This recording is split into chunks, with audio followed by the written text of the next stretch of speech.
What is going on, people of the internet? My mic was muted, it's not anymore. Hello, sorry about that. I am, of course, Machine, here to bring you the grand final here at Cup number 3 in the fall season for ESL One Battlefield 4. It's going to be a good one. I think the guys are actually ready to go straight on in with the grand final. And I think it's going to be a grand one. Both teams have fought pretty hard to get here. Epsilon up against MYM came out on top, and of course, in the game you just watched, or if you didn't watch it, was Fnatic up against GC, with GC coming out on top in a big 2-1 battle. Regardless, though, let's have a little look into game, and we'll see the countdown is already started, and we'll see exactly what these guys have got in store. Obviously, the first map is going to be Lancang, as you can see on your screens, but if you didn't know or see in the Twitch chat, we do have Zavod as our second map, and Golmud as a decider if we need it. Let's see what they've got in store for us today as I try and deal with my sprite. There we go. Okay, so let's have a look. GC on the Russian side. And Chinese side boasting Epsilon. So right off the bat, we do see GC holding on to B, getting the early B cap. Usually something we see a lot of teams struggle with is getting onto that B flag immediately, trying to get control of it as fast as they possibly can. This time, though, pretty smooth sailing. 150 tickets, haven't dropped a single one yet. GC looking to keep that for as long as possible. Finally, 30 minutes later, Hunter got on top of Horek. And this is a strong start up against Epsilon right now for the French team. GC again. Hunter's just roaming around B, shutting down any possible threats, and I don't really see a positive side of this other than these random respawns that it's going to cause. Right now, David's been gifted this random respawn. What he does with it will determine how far this deficit goes, and he goes and does nothing with it. Great defensive play from Fredo, who is, of course, FRD, Fred, or Frod. Right now, though, do you see it? Actually, Hunter's pushed up. I do not believe my eyes. Hunter has left his comfortable nest of B. He's progressed over to C, and he's only gone and caused that BC hold that we all know and love to become a reality. Quickly, though, Frod moving on in, trying to catch off some sort of Epsilon player. He hasn't managed to find anyone just yet, but still, the tickets are going to come falling in. 145 to 118. Just know exactly what they need to do in order to secure this. Straight away, B control is so key. It doesn't matter how well you can control it, as long as you can keep hold of it. There's so many different ways to hold B, and we saw 2 different examples previously. Obviously, GC obviously quite fresh on this map. They played it earlier. They played it last game up against Fnatic. They came out with a 36 ticket lead in the first half. Going to this one, they're starting already with around 45 ticket lead in this first half. Let's jump in with Horek, the man who can really bring his A game when he needs to. He's best when given the freedom to roam around. Right now, the freedom has been snatched away from him, but this time by GC. They're the ones forcing him to come to B. They know that, you know, if they don't pay attention to B, then this site is just going to be the determining factor in this first half. But then look at Horek coming around the corner with some speed. Didn't manage to take anyone down with him. But look at the tickets just falling away. BC hold still standing. Epsilon just looking at themselves, taking a look in the mirror and saying, we are doing something wrong right now. Have a little look if there's any sort of backup plan. Right now, there doesn't need to be. On the outside, it's a 3v3. Epsilon looking to come out, play the numbers game here, and Zia and Fredo just say no. Big play from them. Horek's the only man to really pick up a frag so far on this B flag. As he goes down as well, that's a full squad wipe. What have GC done right now? Epsilon are just on their knees, looking very weak. A-site has just remained a constant for them. They've been kind of been gifted that. GC allowing them to take that one. But at what cost? Right now, it's costing them the game, costing them the half. 67 tickets already. What on earth is going on in Epsilon's minds right now? Horek, 14 kills on the team, and 5 of them are all Horek's. Gonna be doing that much this time, though. Hunter is the man to watch right now. 8 for 2, and every time we jump to him, he is just putting down fire defending this B site. Look at that overview. Let's have a little look. We can see 3 players all diving around on the outside area. You can see Duke over on the outside as well. They're all forced to try and just hang out on the outside. Every time they try and go in. Here's prime example. Horek, he's just got in. He's finally managed to take down Frod, actually. Maybe I'm going to be eating my words. I hope I do. Nope, straight away taken down by Hunter. The guy is an utter beast, finally. he does fall, and that's going to perhaps cost him that B site. This is where we're going to have to see the response that they have. What do they say? Right now, it's all about communication. Right now, they've got such a huge lead that they are allowed to give away that B site for a short period of time. And I think that's what they're going to try and do. They're going to give it over towards that Chinese side of Epsilon, and then regroup. Wait for the spawn. They're all back, and let's see how they're going to approach this. 2 players on the outside, 3 on the front door. Going to be knocking in together. They're going to be timing it perfectly. There goes Hunter. We know how well he can do. In fact, he's going to wait for Zia's nade to try and clear the corners. Goes in, coming with a vengeance. 2 players down from Epsilon already. They're just falling, dropping so very quickly. Dropping like flies. Horek kind of trying to fill the role of Hunter, but it's not going to happen. He goes down, and so does the site. B now flying the Russian flag. That's going to be for GC. 122 to 43.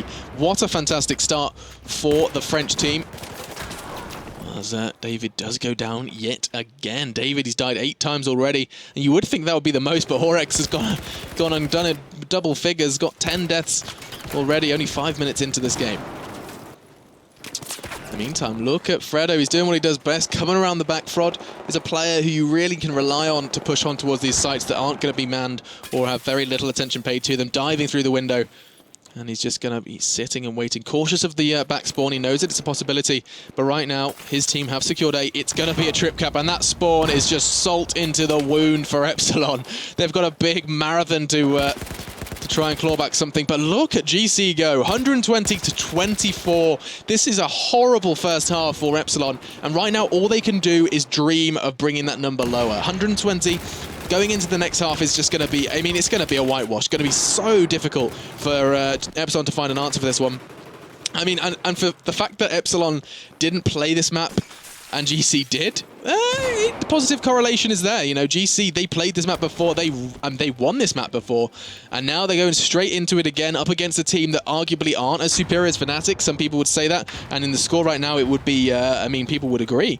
120 to 9 right now, 117 if we're being specific.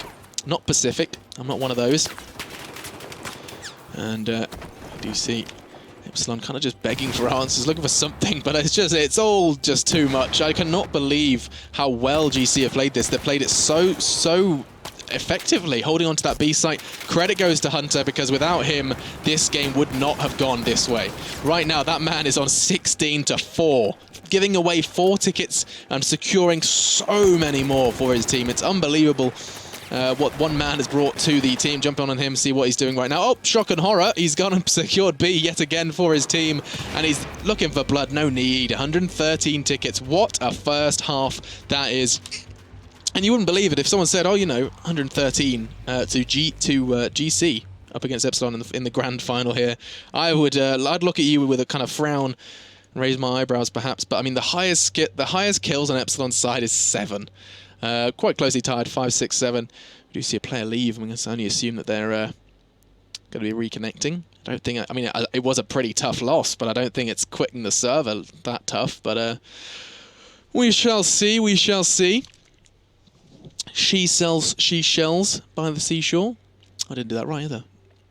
On the scoreboard, but I mean, yeah, for Frod and Hunter, Zia's there as well, all just bringing some serious kills to the board, and that was just that was a shocking loss for Epsilon. They're going to be really shaken. I can only assume that their communication, you know, their TS or whatever they're using to speak is just going to be silent now. It's just going to be radio silence. Not going to be happy with that, and I don't think anyone really could be. It's a horrible blow, especially when walking into the grand final. You've got this far through a tournament. You know, there's round of 32, round of 16, round of 8, quarter, semi. You've got like 4 or 5 stages to get to where they are now, and then you have just this utter destruction. They've fought hard. They beat NYM, obviously a team that they know they've had problems with in the past. Epsilon, they're a team they haven't actually lost to NYM in a while. I think it was Cup 1. They beat NYM 2-1.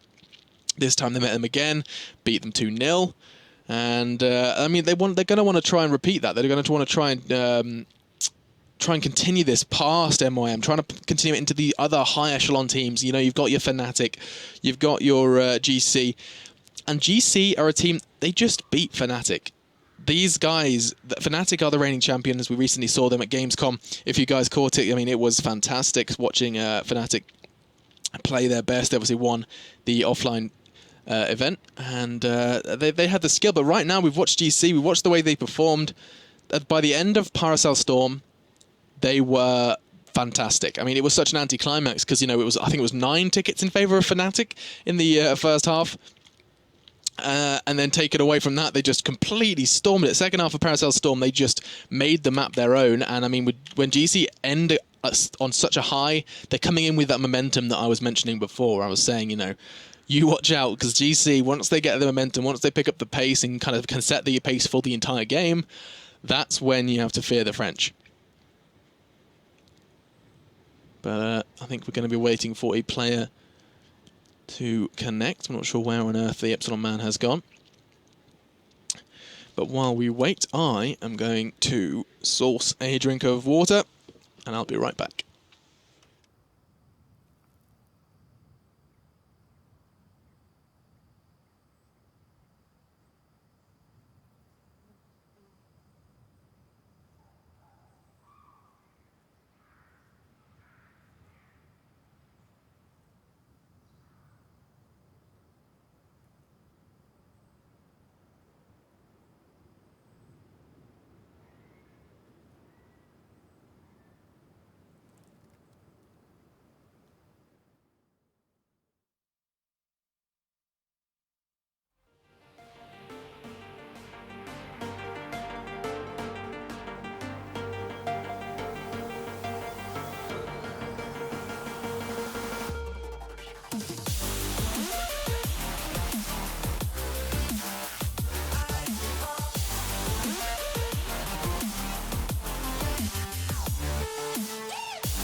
Listen to this. It's on.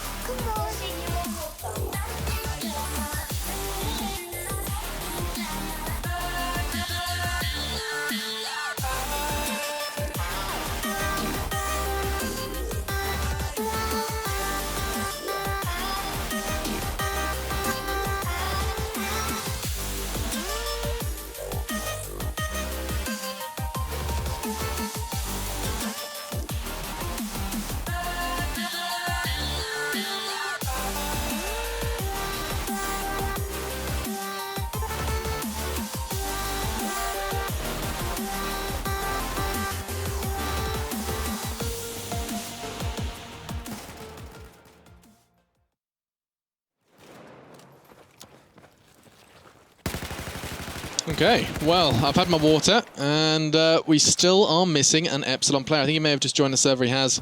Fantastic news, as Duke has reappeared. I think maybe it was a ping issue. I'm noticing he's sat around the 115. That's probably not ideal for him. He's changed his tag to iNet. Maybe that's internet. Maybe he's complaining passive-aggressively through tags. we will find out. Let's see, I think we're going to be live on restart, which is all good in the hood. Sorry about that, guys. Short technical break. Just waiting for those players to get in and get in gear. Kind of an anticlimax. I mean, after GC playing as well as they did in that first half, those of you that have just joined us, Gamers Connection secured 133 tickets in that first half. That means, of course, as soon as 77 is surpassed... No.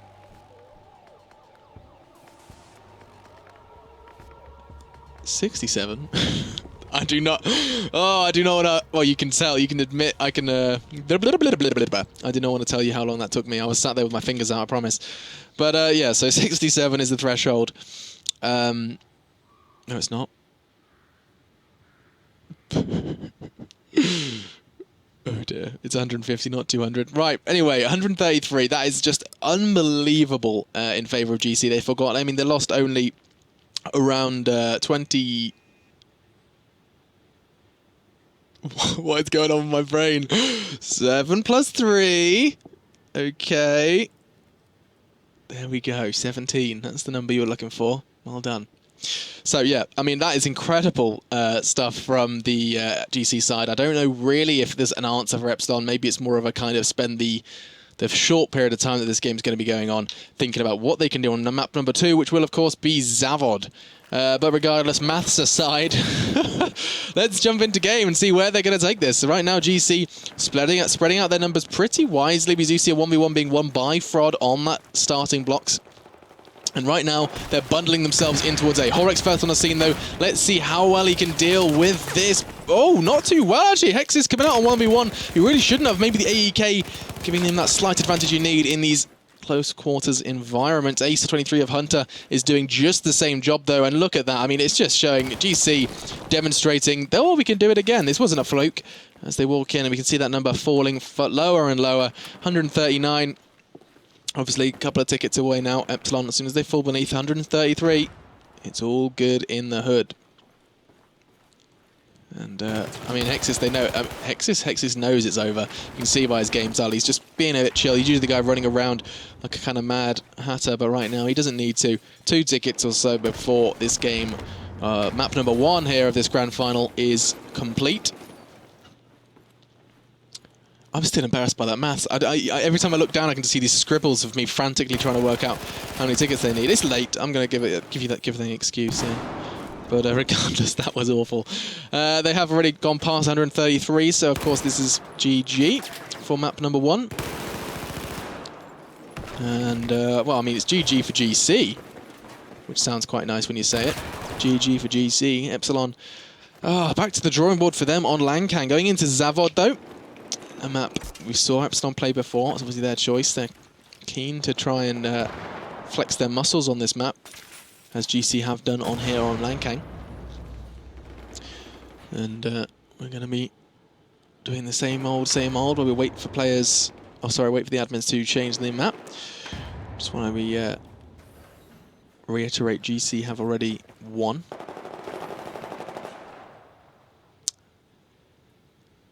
And it's a tough one. I'm trying to think about how Epsilon can change their mindset, because I know, as someone who's previously played the competitive environment, it really does affect you when you lose something so quick. I mean, especially when you're in a grand final, you feel like you've earned, well, you've earned your way in there, you've earned your place in the game, and then all of a sudden it's just snatched, your dream is smashed, and they're just like, oh, what, 133 in the first half?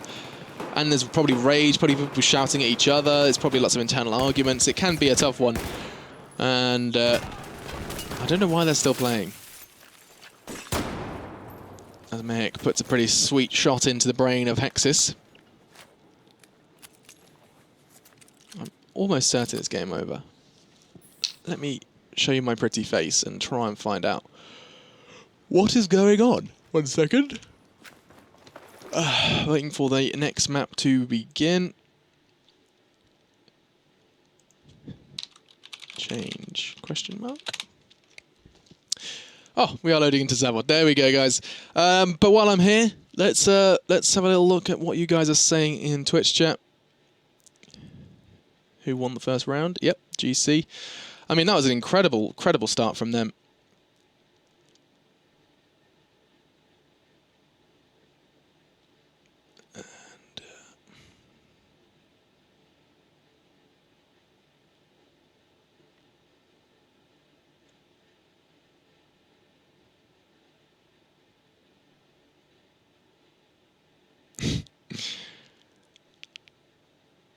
Yeah, so I'm just scrolling up and you can see someone saying Hunter wrecking. Yes, indeed. The man played out of his mind in that game.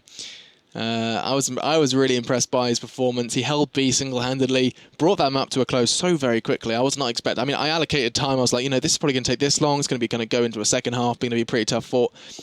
I mean, that was such a great start for GC. Credit to them. I was not expecting it to go as well as it did for them. And I think we are going to be live on restart. We're on to Zavod. See if I can get a glimpse of what the players are saying. I'm not really sure what David's going to be saying. Oh, no, sorry, not David, Duke. It was Duke who was disconnected, complaining about ping. Let's have a little look now what he's rocking.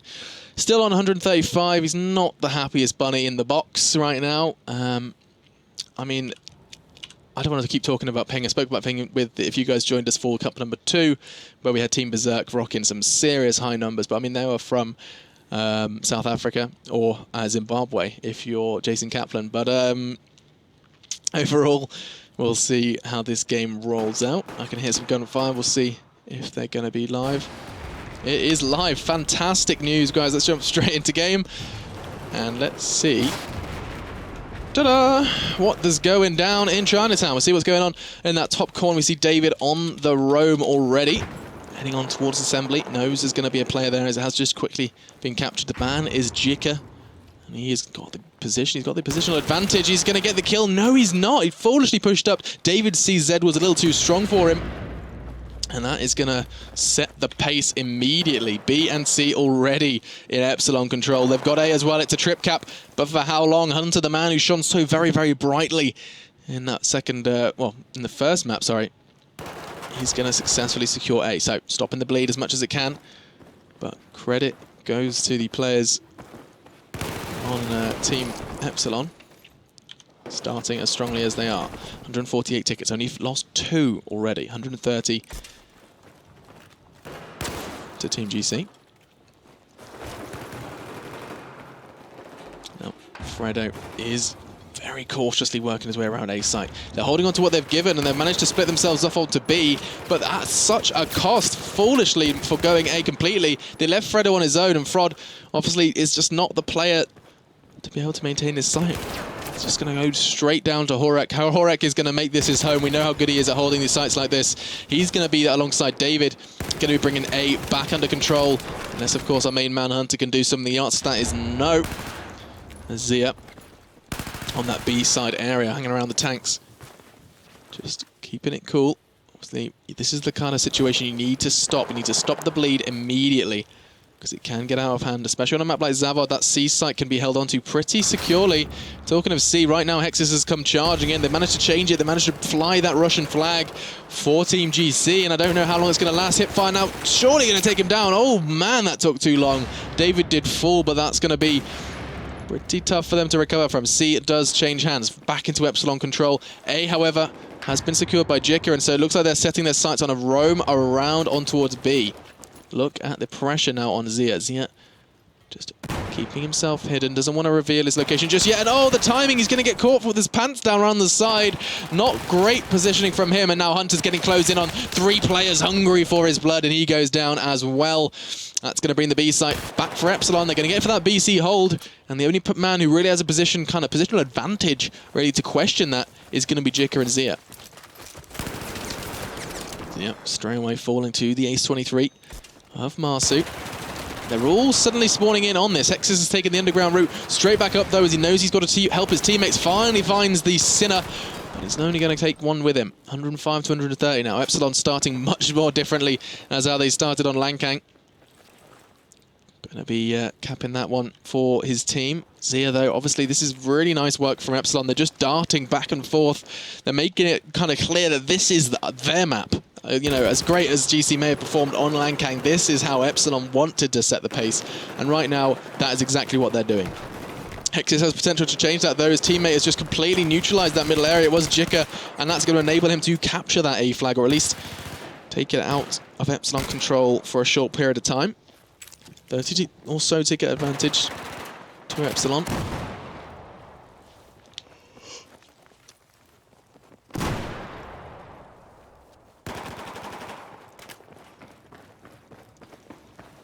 Now Jika in the underground. He's He's been roaming around this A flag. I think he's really cautious about this mid push. I think he's got to maybe put a bit more attention on towards that A flag, as right now Horek is just going to be running around like an absolute rampant animal. Rabid animal would make more sense, as he is finally going to get down and dirty to try and capture this flag. Does so pretty much unquestioned, really. The only person that tried was, of course, Hexis, but he was shut down. C flag under GC control, but with that being the only flag they've been given, that AB hold is going to be more than enough to extend this lead for Epsilon. Frod on C. Obviously, needs to try and lead a kind of charge towards A. I think A is their best bet right now. You can see Hexis and Jake Jika both pushing in towards that A flag, but at the same time, random respawns gift Duke the positional advantage in these bushes. I think he's been spotted. Probably going to try and get away from this one. Looking for the hip fire with the pistol. It was a dream, and it's a dream that's just become a pipe dream. Hunter taking him down.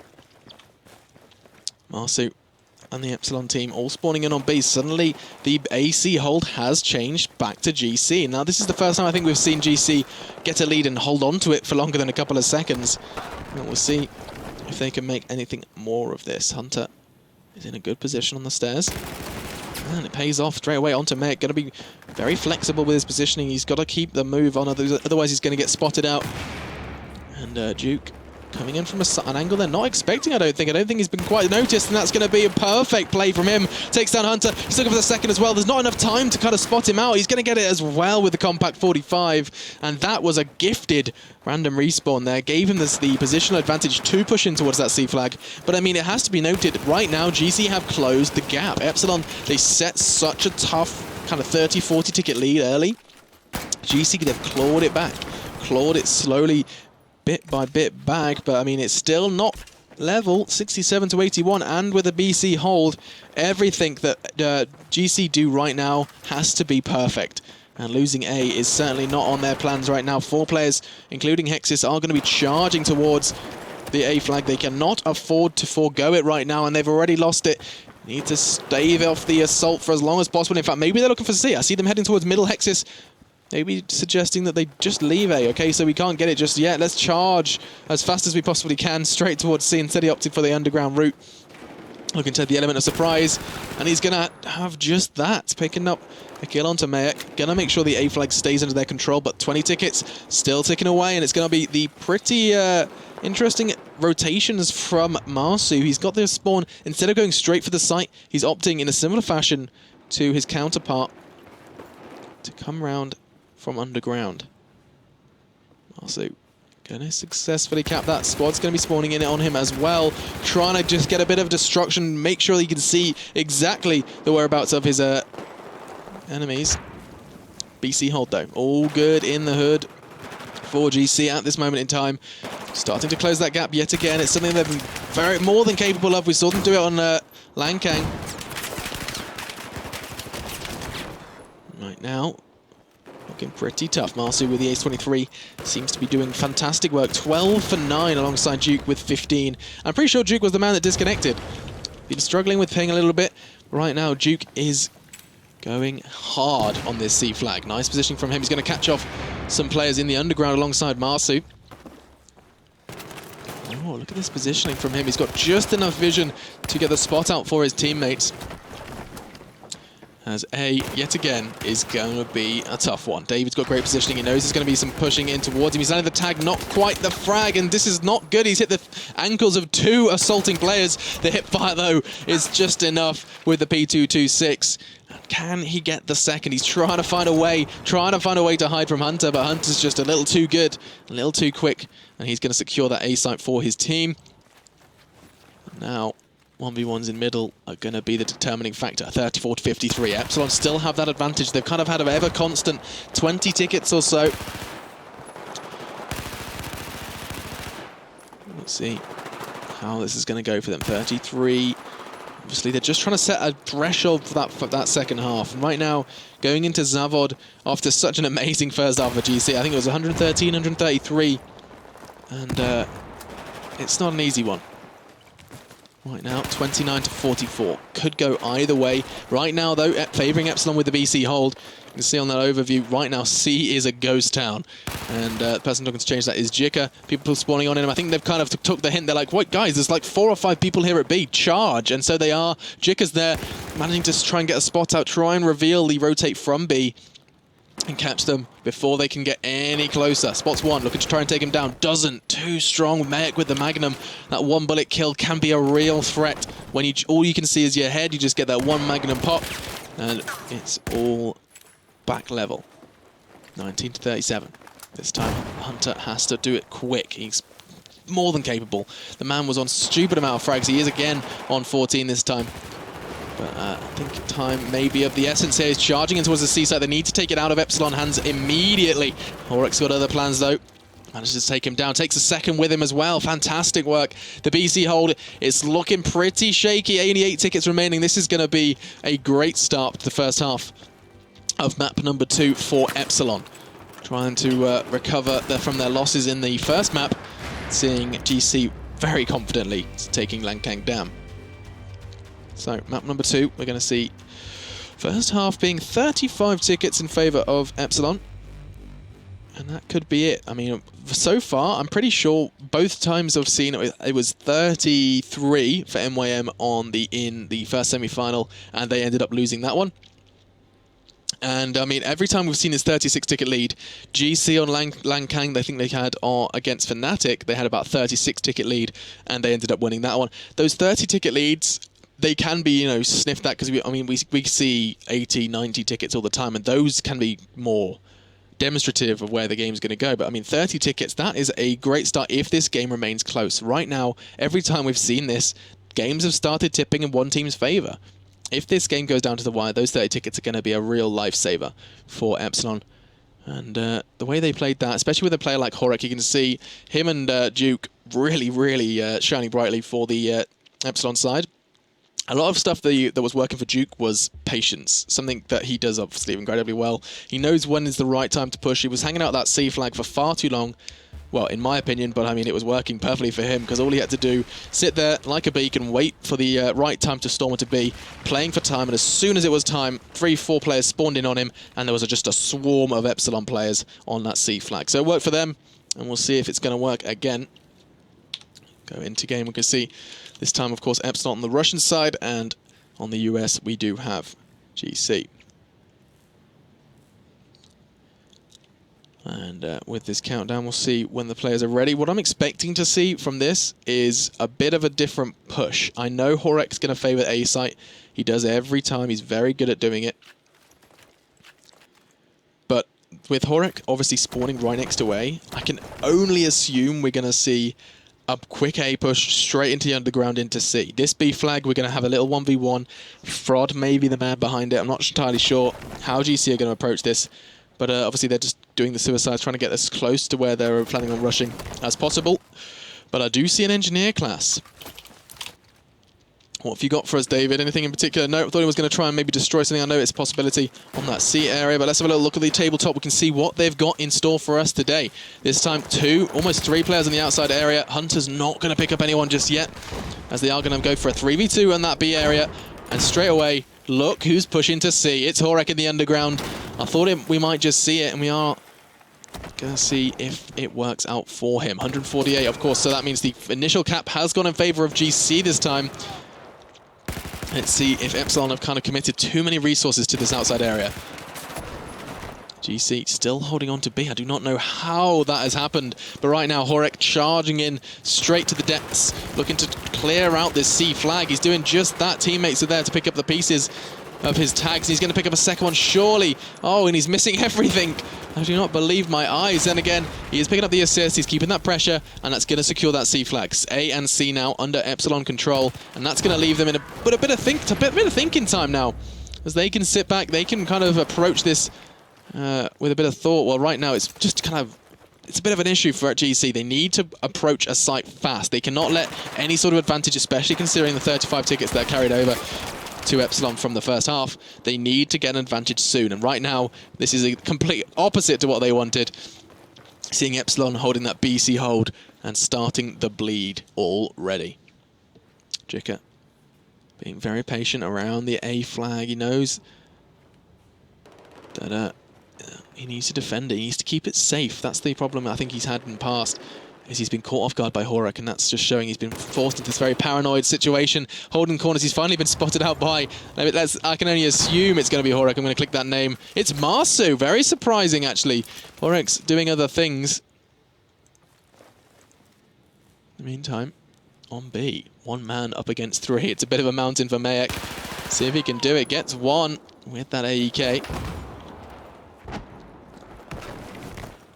Not sure he's going to be able to get a second here.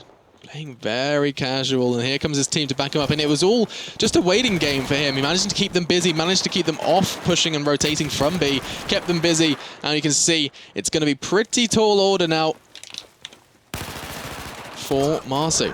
Going to go down. Last man standing is Mayek. He's actually managing to cap the flag. I'm pretty sure he cleaned it out. He did. Great assault from Epsilon. Patience paid off for them, and he's going to just try and clean out the remaining players.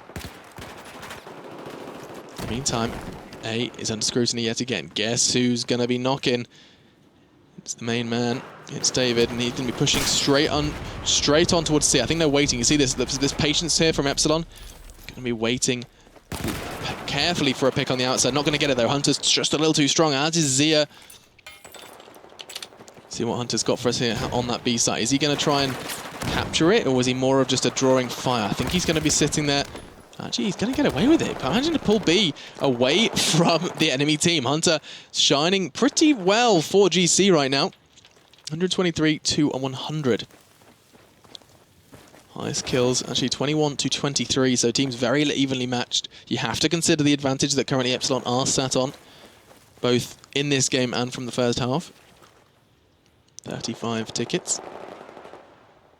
Hunter lying in wait, doesn't need to do too much. Let's look at over towards Marsu, as he's going to be diving into the underground, looking for a pick on towards C. Very cautious play, but I don't think he knows that Fred is there. He does, he's been spotted out, and Fred is just surely going to get knifed up. Oh, and I don't believe it. What a mistake. Marsu has made the AEK of Fred just a little too strong in that close quarters environment. He's going to be going down. And, I mean, wow. Really, really surprising loss from him. Managing to level the tickets out as well. GC with this trip cap. Where did this come from? Patience on that C flag from Hexis was all it took to stop Mayek in his tracks. And right now, Horek, he's had to call in some friends, call in some favors. He's got 3 or 4 of the Epsilon side all on that A flag. But that is going to stave off the trip cap. But the trip cap, the damage is done. Look at that. 98 for the first time in this game. Well, for the first time on this map. We are seeing GC with a very short, but a very relevant lead. Epsilon obviously still sat on the advantage from the first half, but still they're managing to level out these tickets, and they're still slipping away from them pretty quickly. A and C now under Epsilon control.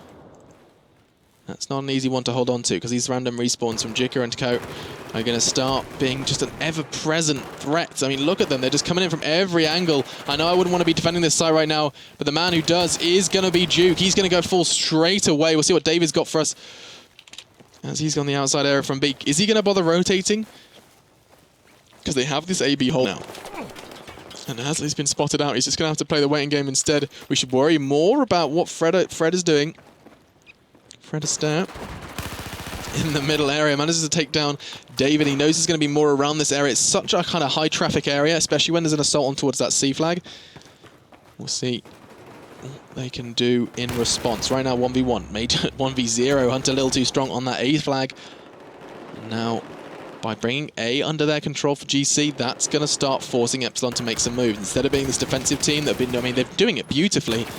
Epsilon stealing dog tags, the bayonet of Marsu into the chest of Hexis is impressive stuff. 70 to 80 now, GC. They're holding a very, very minor lead. Obviously, 35 tickets added on to what currently Epsilon are sat on. Nice bit of padding. A couple of errors are allowed to be made in the second half. We'll see what Marsu's got in store for us, sorry. As the Ace 23 onto Hunter. Not bad at all. Now, Marsu, what can you do from this position? He can do a lot. Takes down Jika again. Marsu sitting around that middle area. He has the flexibility. He has the ability to position himself back straight in the underground or rotate straight over towards B, which looks like he might be doing. They're trying to get a pick all the way over to the tanks. The shrubbery is in the way, though. I believe a fallen tree was all it took to stop his aim. And now we do have a BC hold. Let's see how long it's going to last for, as poor old Zia has got 3 players charging towards him. Is he going to abandon it? Looks like he was a little more keen on keeping C safe, and I think he is. He's going to try and back away as fast as he can, keep himself safe, and maybe play for the retake. That's another possibility. Epsilon looking strong right now. Just because they can keep hold of this site doesn't necessarily reflect how well this game can go, because so quickly we can see shifts in momentum. Right now, though, 66 to 47. GC side don't actually have the lead as it may appear. An extra 35 tickets sit in the Epsilon bank, and they're going to be very, very... I was saying if this game comes down to the wire, that is going to be a fantastic first half for Epsilon, and that's exactly what this game is. Right now, B and C under Russian control. Epsilon representing the Russians, of course. And we can see Frod, this is a great position to hold that flag. You can see it gives him the flexibility of holding both entrances down those stairs, whilst also, of course, being quite a commonly checked spot. There has to be predictability to usability is kind of a balance that has to be struck, especially when defending C, which has got so many positions which people expect. They kind of constantly check, pre-fire, nade. When you don't have one of those positions, you can get to the element of surprise, and that's something I've seen a lot of defensive players recently in C staying upstairs, something we didn't see as often in the earlier seasons. This time, Jika isn't a prime example. Oh, I've just injured myself in the studio. But injuries aside, let's see how this is going. A and B still under Epsilon control, 46 to 40. And I think GC are really kind of starting to realize that this advantage that was secured by Team Epsilon in the first half, it may or may not be the determining factor here in this second map. We're seeing the best of 3. First map going in favour of GC, so we may very well be seeing map number 3, which is, of course, Golmud Railway. Started on a map, now we're going to finish on it. Time going to be ticking away, and of course that is not looking too favourable on this B flag. There's 3 players from Epsilon on it. Duke is at the forefront of that, and he's going to go down, does to the AEK of Hexis, but David's there to pick up the pieces. He's pre-aiming the right spot, but there is just too many threats around him. He's going to get caught from behind most likely, as Frod has already picked up a kill onto his counterpart on this site. That's a trip cap. That is a very, very painful trip cap. GC are going to try their hardest to end it right here, right now. Gamers Connection, they know that if they fall beneath 35 tickets, then this is going to be game, set, and not quite match. But they are on 38. 3 tickets in it. 17 now. Oh, and I do not believe my eyes. If they can hold on to this could very well... They have to hold on to spawns, though. They have to hold on to spawns. Texas and Zia, Fredo goes down. This is not looking too great. 13 now, 36. 2 tickets away now from seeing that third map. 10, though, however, on the Russian side. You can hear the sound. You can hear how possible this is going to be. And the man to save the day is Horek. It's going to be him taking away that A site. Taking the A site away from GC is all it takes now to stop that bleed. And we're going to see that 35 number now on your screens. As soon as it falls to 34, we have a GG. Woo! Said down to the wire. I wasn't expecting 5 tickets, 7 tickets to the down to the wire. That was fantastic. Close call there by GC. I did not see the trip cap coming. I need to watch that back and see exactly what they did to position for that. I know that they had numbers in middle, and suddenly they had A and C. But I mean, fantastic. Woo! It could very well be a grand final going into the third map. Golmud Railway. Fantastic play. I'm gonna have to signify that. I don't want to get it wrong like last time, guys. So, of course, that is going to be Zavod in Epsilon's pocket. Going into Railway, though, I'm trying to think which map this is more similar to. You have to remember, GC absolutely smashed Lancang, and that was a map which relies on rotations and kind of out-aiming and a lot of good kind of basically pure skill. This is going to sound like a jab. It's not a jab at Epsilon at all. But I mean, GC were great at the map that requires a lot of skill, a lot of 1v1 potential. And then over on Epsilon, they have very much the potential to win those. I mean, Horek is a prime example. But we look over at Golmud. I'd say this is a similar structure to Lancang. You have the outside area, you have your inside areas. Admittedly, they get a lot more destroyed here on Railway than you do perhaps on Lancang Dam. But yeah, I think this can go either way. Right now, it's going to be very key to see how they approach it. I know in previous games we've seen do that. You can see the lineups. But I mean, in previous games of Railway, we've seen players up here holding C from a distance. That doesn't strike me as either of these team strategies. You can see I mean, if you look at the roster, you can see exactly where I'm not seeing this coming. Horek, very good up close. David, he was one of the kind of partners of defending sites. He's very good kind of up close and personal when defending a site. You look over towards the other side for Team GC. There we go. And you can see, I mean, Jika, great. Fred, great. Hexis, very good. All of these players are very good at pushing sites. They're not going to be that passive player. Maybe perhaps, you know, they're not the Asterix equivalent. But while we wait yet again, I'm just going to take a quick drink. And we'll see where this goes. 115 ping again for Duke, though. I mean, it didn't stop him. I think he was top of the scoreboard on Zavod, so I don't think he can complain too much. Anyway, I'm just going to mute my mic, and I'll be right back when this game begins.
All right, kickoff. Let's see what they've got for us. Let's see how the game starts. Obviously, we see GC over on the Russian side. They're going to be quickly picking up that C flag, but for how long? We see David actually pushing straight on over for it, going some kind of a surprise strategy here. And he's getting away with it. Actually taking it away immediately from enemy team. They're panicking, they're trying to find him, but he's just been stopped. He was a millimeter from completing as Jika, playing hide and seek, manages to find him with a CZ. Oh, and that was so close. So very, very close. But overall, GC are going to come up with that BC hold. This is a map I do love to cast just because you can see it's such a bloodbath. I want to try and highlight, we do actually have an engineer class to see a bit of Levolution there with the lore. David is laying down the lore in that middle area. And that destruction is going to be an issue. You can see actually just from Frod's perspective how little cover he now has. Everything he was previously hiding in is now leveled. And it's going to make it a difficult one. And there's a prime example of why Levolution is such a different game mechanic. You don't see in any other FPSs, and I do like to see it kind of come into its own here. Right now, what has Duke got for us? Going to be hitting that prone key, heavily tagged, going to be diving back down away from the rooftop. Rooftops here on this map are such a determining factor. If you can have a player like Duke just really... Oh, prime example, here we go. Going to give a second as well, most likely. Just struggling to actually make it happen, but regardless, rooftops, high vantage points on a map like this. It's very flat, very sunk over in the middle area, so high vantage points up here, or any of the rooftops, really do kind of dictate where and who can pick up the frags. Because I mean, even if you're not killing them, if you're getting the spot, if you can be safe and secure the location, that's really, really good on a map like this. Horek putting 30 bullets in towards no one's going to kind of... Nothing's going to come of it, sorry. Still, very strong start for GC. Saw 142. They've only lost 8 tickets so far. Contrast to Epsilon's 50. And they're trying to keep hold of B. Looks like it's not going to be lasting much longer though. Marcy, the man with a master plan on B. And he's going to leave it straight away. So this is something I've seen him do quite a lot. Marsu, he's just straight away, okay, job done on B. You guys hold that. I'm going back up to defend yet another site. And he's doing a good job on towards C. I think he's just fluffed his lines a little bit too much there. He's going to be very close to going down. Grenade landing just out of range to take him down as he throws one of his own, finally falling. We do see that C flag is the only one GC have to show for it right now. This could be the damage control that Epsilon needed, but with 4 players dead in the squad, they have not got much in defensive numbers. And Fred is just going to quite easily pick up this A flag. I say quite easily, I think he needs to watch his positioning as he's just... Oh, I thought he was going to slip away. We're going to lose that site. He is actually going to have trouble with it, though, as the spawns came in, and actually great forcing play from Epsilon. The little tags that maybe seem kind of insignificant were enough to stave off that A cap. And now, BC hold. Let's see how long it lasts. Duke charging towards building. This is Duke's building, as I was trying to get the second as well. Did go down to the ace-23 of Hexis. In the meantime, David, heavily tagged, does have the law. If he needs to open up a building, and he does. No, who needs a door when you've got the law? And tries to make a hole in towards that B site. Doesn't get it, though. Marsu getting another 30 bullets in there. Squad going to be spawning in on him. They know that they need to start capping things fast. GC got that BC hold again. Every time that the B flag is captured and taken away from them, they're very quick to respond. And oh, Jicka, I was talking about high vantage points. He was standing up there, not quite sure why. But regardless, that's all he needs to do. He's going to be landing at his feet. He knows there's a possibility of a player pushing him. And there is. Hello, Duke. I think he knows his whereabouts are unknown. Hence this slow play from Duke. It's always nice to highlight these 1v1s. You don't always see in competitive Battlefield. Still, 120 to 50 tickets. They are all falling away. Epsilon down a man. Ugh, this is not good news.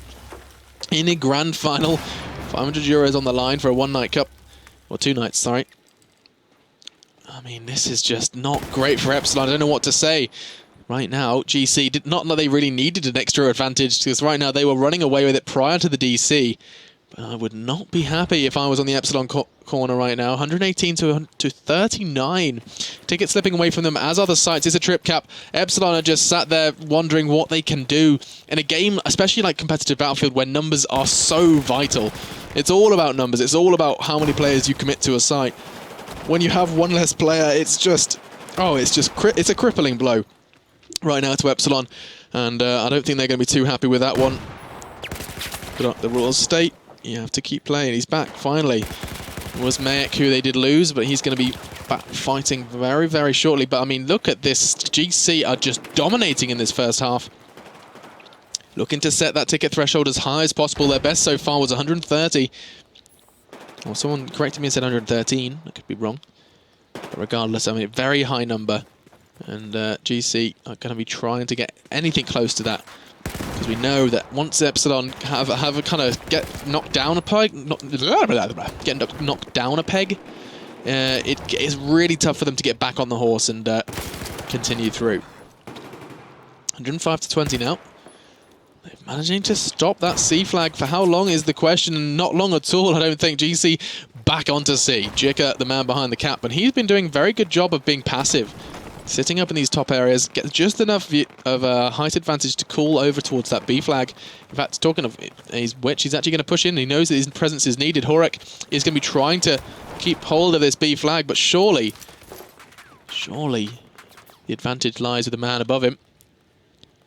It's so close I can't even pick it apart. I can't pick him.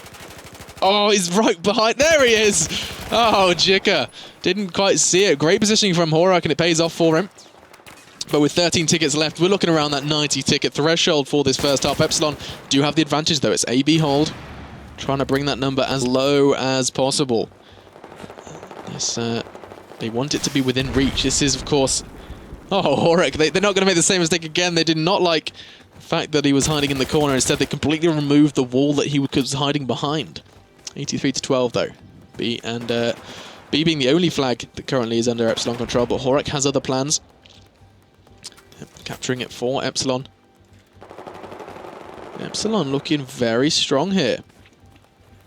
Do have that BC hold, and I mean, if Epsilon can keep hold of this, it's going to be interesting to see how they play their numbers. Where are they going to send these players? Right now, with only 8 tickets remaining, they just need to deal with it. They need to stop this trip cap. I think this is a bit greedy from Epsilon, sending all of these players, all of these numbers over towards the A flag, and they nearly secured it. But it has forced, in fairness to them, it has forced GC to move over to that to try and let the BC hold bleed a little longer. Brought it down from 90 to around that 60 mark. It's very, very, very strong play from Epsilon, but it's just 66 is still a pretty tough threshold for them going into the second half here in map number 3 of this grand final. I don't envy Epsilon's position right now. Don't think the DC helped them, though. You have to remember, Mayek did DC for a very short period of time, but that was enough for a trip cap to occur against Epsilon. And I think they're going to be kicking themselves. But, I mean, great damage control from Epsilon. A and B hold still continuing, striving through. They've managed to get almost a full squad wipe on towards the GC side. Let's see how long they can go. How long can they bring this down to? 47-2. Is this going to go as low as 40? They've almost, I mean, they had 13 tickets to play, 13 tickets to play with, and they've halved the tickets in the GC hands. Epsilon, they were on 13 to 90. It's now 48, 30. It's 37 for 1 in this first half. This is fantastic work from them. They're holding on to spawns, taking down even more players. Look at these. Look at that number go down. I do not believe my eyes. Holding on to his respawn, you can see Mek's down and out. They're just going to try and keep hold of this BC hold for as long as they possibly can. And maybe, you know, a bit of premature celebration from GC. They were so close. They almost had around 100 tickets. And now we're down to 27. This is an insane comeback from Epsilon in this first half. If they can get this number, I mean, well, they can. They've done it. They've brought this number down to a manageable amount. You know, it was previously, it was a kind of a meal for 4. Now it's just that kind of solo 24-ticket meal. And I mean, that's fantastic work. I'm in awe. So, 24 tickets in favor of GC. But that is bad from GC. I mean, they had such a potential there from wrap that game up before they even went into the second half. They were around that 100. If it was any higher than 80, it was going to be a mountain to climb. And with some perseverance and some incredible map control, they've managed to bring that down to just 24 tickets. Incredible stuff there from Epsilon. Maybe a sign of what's to come. Obviously, you know, having all 5 players in the server is always a great start. So that's good for them. I mean, 24 tickets, it's a manageable amount. I think it was 35 in the on Zavod, first half for Epsilon, this time the 24 for GC. But if Epsilon come in this kicking and screaming and play half as well as they did in that last kind of 5 minutes, whew, it's going to be tough. It's going to be tough. For those of you wondering what is going down, this is, of course, map number 3 now. He's played Lancang Dam, Zavod, and now we're into Golmud Railway on the second half of the grand final of this ESL One Cup number 3. And it's been a bit of a back-and-forth journey at the moment. We saw GC, the team who just recently secured the 24-ticket lead in the first half, go 133 in the first of Lancang. So that, I mean, these guys, they have the potential to really shock Epsilon with both positioning and winning the 1v1s. That was something that they were doing a lot on the first map. Here on map number 3, though, Epsilon, they just looked a little crazy in the eyes. They were doing some crazy stuff, somehow bringing that number as low as they did. And I'm really excited to see, where are Epsilon? Right, what can you guys do? What can you deliver now? Are they just going to continue back from where they left off? They're looking a bit insane. I can hear the engineer classes going, a bit of Levolution 2, in fact, for the Chinese side of GC. Let's see what is the scores on the doors. Charging in now straight away. Horek's looking to pressure on towards this A flag. Gets 1. That's going to be good for Epsilon as they're going to try and keep the pressure, try and keep them pinned Jika, the only other man on A. Still, early BC hold straight away for Epsilon. This is a bit of a worrying maneuver for GC. If it lasts any as long as it did before, this could be bad news. And bye-bye, David does go down. Actually managed to take Frod with him. Cheeky 1-for-1. Love those bullet travel times, as now Hunter is on towards C. That's good news for GC. Leaving just B under Epsilon control, but I think Marsu might be able to do something here for Epsilon. Yeah, he's not. I think maybe is he waiting for Mayek? The double M combo. Mayek edging round. Don't know where this is going to go right now. As right now, Epsilon are pretty spread out. This is not the Epsilon we saw earlier. They were much closer. They're kind of limiting themselves right now by being so far out on the edges of the game. Maybe grouping a bit too much around B. They need to make a move. Right now, Mayek's the man to make the move. Or to Mayek the move. Oh, I'm awful. It's three players on towards A. And they are finally going to make the move they needed to Mayek the move they needed to. Oh, I need to stop. Still, BA hold. That's what the doctor ordered right now. They've managed to stave off the bleed. GC 137 up against Epsilon's 128. Zia winning a 1v1. He probably shouldn't have. ACW in hand. But in the chat we're asking, is the ACW banned? Why are they not all using it? People saying that, you know, I think they favour the AEK. They've got the CZ if they need something like that, kind of from the FAMAS era. And right now, we're back to a level playing field. Don't forget, 24 tickets in favour of GC right now on the Russian side.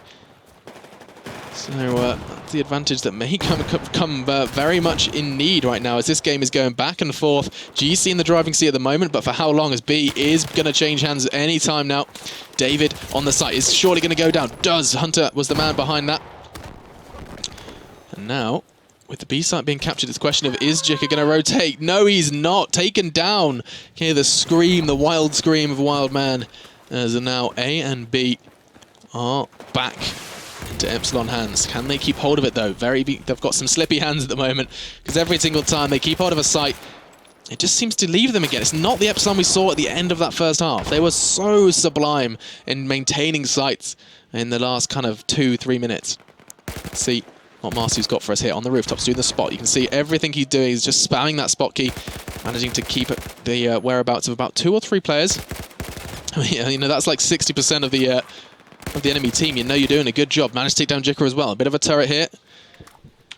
And it's very good for Epsilon. This is it. This is the longest they've held onto the B flag. We can see the assault starting to form. 3 players now from GC setting themselves up on the outskirts of this B flag. Here they go, making the move in. They've committed 3 players now. They've committed 3 players to B. Is that going to cost them? Make it 4 players to B. And is that going to cost them C? It looks like they might do. Epsilon have just neutralized the only threat on C. It was Zia.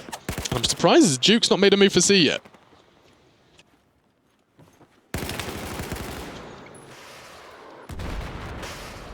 Wow. Sees them a bit more destruction on that building. Does open up the view for Duke's. Bit of teamwork there from Epsilon. They managed to kind of make it. You can run, but you really can't hide either. As the destruction is there.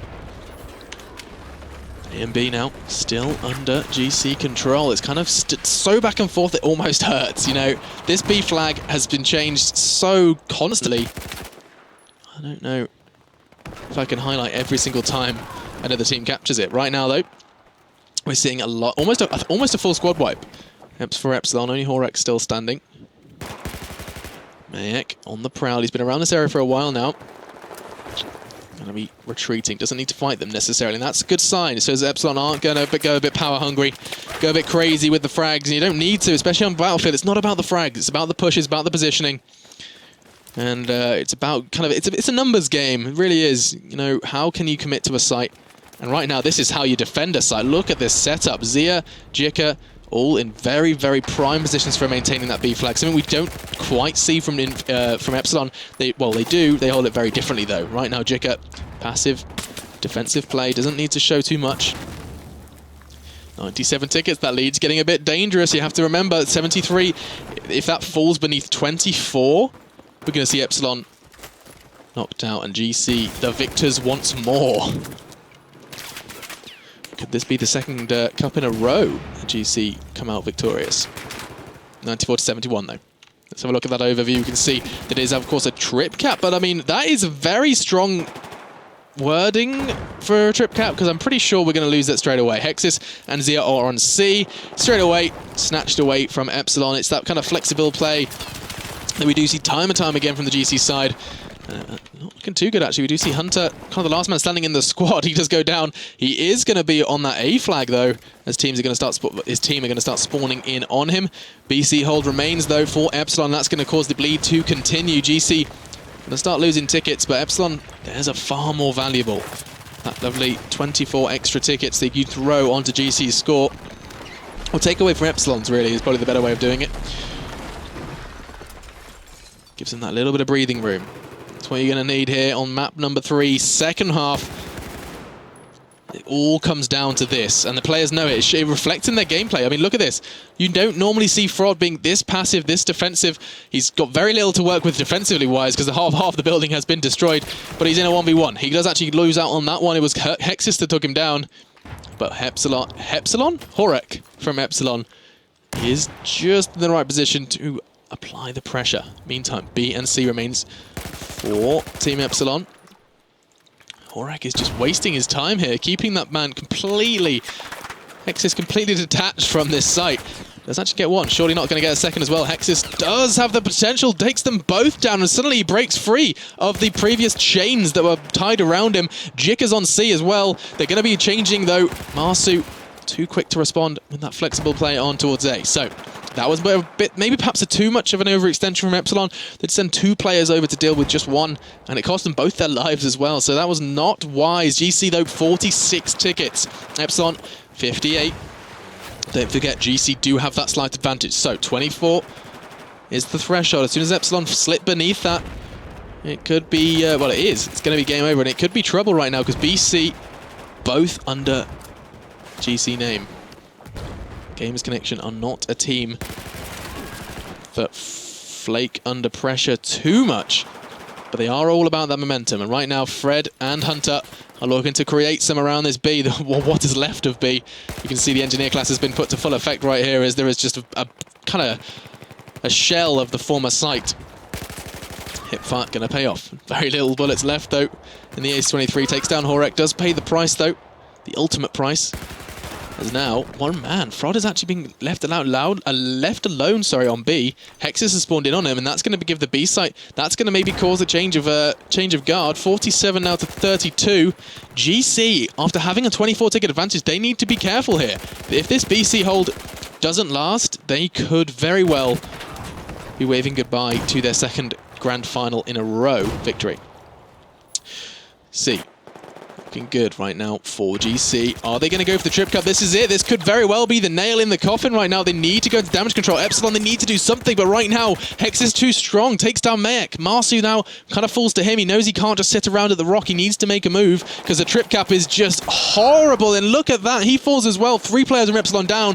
2 players left. It's going to have to be Horek to make the move. 24 tickets is bleeding away. 1 more ticket. We're going to have a victor, and that's the one. It's the GG. GC, that snuck up on us. It snuck up on everyone because that drip cap came out of nowhere. 2-3 players down. They took advantage of the numbers, and my God, I do not believe that game went like that. I'm in disbelief. I am in genuine disbelief. Somehow, some way, we've just seen GC. Wow. That little trip cap, the bit of a mistake, bit of a vulnerability in the Epsilon defense sees GC secure their second win of the second cup. So there's 2 cups in a row.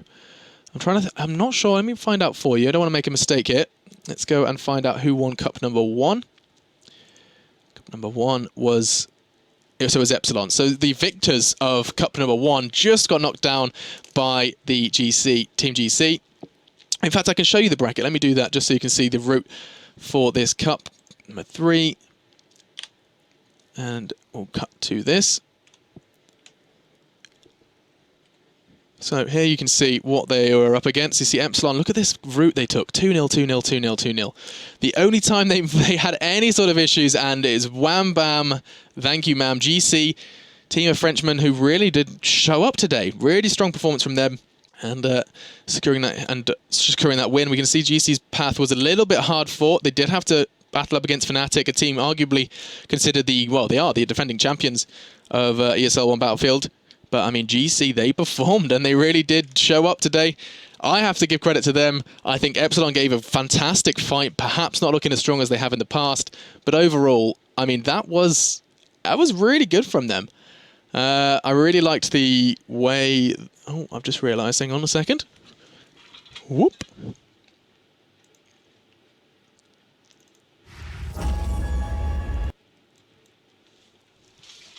I really like the way they played, and I really appreciate your patience with me today, guys. This has obviously been my first time doing the solo cast, doing all of this stuff, as well as talking to you. And I've enjoyed it. I've really enjoyed that. I enjoyed that game in particular. That was a grand final. It's been an adventure. I'm sure it will get a lot neater and a lot tidier as practice. You know, practice makes perfect. But overall, great games of Battlefield. I'm sure you guys at home enjoyed it as much as I did, and I hope to see you guys back for the next cup. It's been a fun time, guys. I really appreciate you tuning in. And I mean, if you want to, give me some words of encouragement, only nice things. I'm sure. I know how the internet is. It's all just full of nice people. But do check out my Twitter. Anyway, though, guys, I do look forward to seeing you again. And I'll see you for, I think it's cup number 4.